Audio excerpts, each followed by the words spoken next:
A lot of times in the Bible, we hear a lot of different things from the same person. We hear a lot from Jesus, or we get 13 letters from Paul, or we get the 1st and 2nd Johns and Peters. But in the book of Proverbs, there's this man named Agur.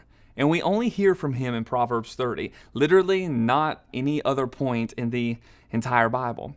And he gives us this wisdom. I want to read to you a few verses of what he says. He says, "These two things I ask of you, Lord. Do not refuse me before I die." And here's the two things. "Keep falsehood and lies far from me." And then he says something interesting. "And give me neither poverty nor riches, but give me only my daily bread." He goes on to talk about if he has too much, maybe he won't rely on God. But he asks God that if he's got too little, he doesn't want to have to steal in order to eat.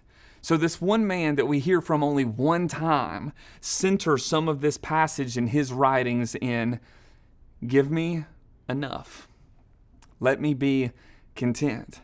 Give me what is needed for me today. I don't know about you, but I don't always pray like that. I don't always pray, give me enough for today. And I'm not saying or shaming the other things we do pray for. It's just interesting that Agur says this in his one biblical spotlight moment. And it reminds us of what Jesus says when he teaches us and his disciples how to pray. He also tells them to pray for their daily bread, and that this understanding of God giving them what they need in a given day would lead them also to pray and forgive those who trespass against us, forgiving our trespasses, and then saying ultimately that yours is the kingdom, power, and glory forever.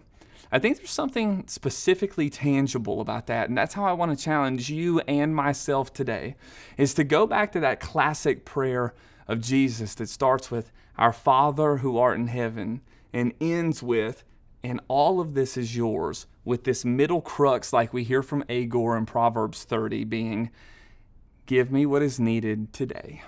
A deep breath moment saying, God, fulfill me today. Give me what I need today. Make me content today.